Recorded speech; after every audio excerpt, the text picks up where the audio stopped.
ঢেকিয়াজুলিতো বৃদ্ধি পাইছে কণীৰ দাম আৰু ঢেকিয়াজুলি চহৰত এক প্লেট কণীৰ দাম হৈছে 240 টকাৰ পৰা 250 টকা পৰ্যন্ত। মই উপস্থিত আছোঁ ঢেকিয়াজুলিৰ দৈনিক বজাৰত।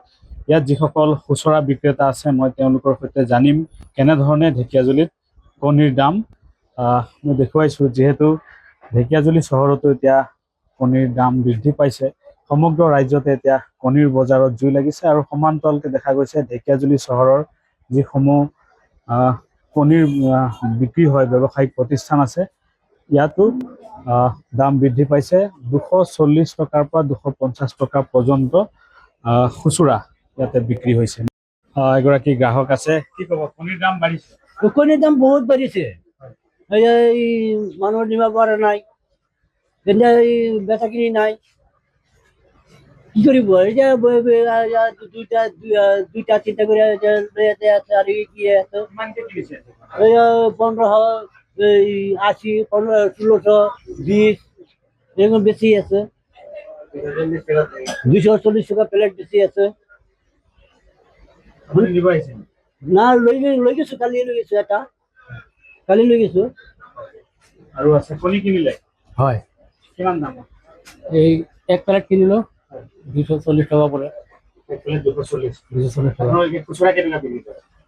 বিক্ৰি নকৰেন, খাবো ঘৰৰ খাব? ঘৰে খাবো। খুচুৰা কিনিছে? হয়। 240 হয়। কণী কিমান প্লেট? 240 টাকা। 240 কিছুমান ঠাইত 250 হৈ আছে। 40-50 বিক্রি হয়ে আছে। এইটো এটাত কেই টকা? এটা তো এনে খোলা 9 টাকা। খোলা 9 টকা। ক'ৰ পৰা আহিছে দাম? এইটো ইয়াৰ পৰা আমি ইয়াৰ পৰা এই সাগৰবেৰা আগৰ পৰা হোলচেলাৰে আছে তাৰ পৰা। এই ধনচুৰি ঘাটৰ মাল এয়া। ধনচুৰি ঘাট নহয়, ধনচুৰি এইটো কি কয়? নবিল মাল। 240 দাম বাঢ়িছে? বাঢ়িছে। নিশ্চয়কৈ এই ঢেকিয়াজুলি চহৰৰ যিকোনো দৈনিক বজাৰৰ ব্যৱসায়িক প্ৰতিষ্ঠান আছে ইয়াত এনেধৰণে 240 টকাকৈ এইসমূহ ডিম বিক্ৰী হৈছে। কথা পাতিম এগৰাকী স্থানীয় লোক আছে, কি ক'ব? কণীৰ দাম বাঢ়িছে? দোকানের উপরে বুঝিও পালো যে দাম বাড়িছে বলি। এতিয়া আমি তো গ্রাহক হে, কেনেকা ক'ত বাঢ়ে আমি তো ক'ব নোৱাৰো। সেইটো মালিক আৰু দোকানী পক্ষই বুজিব।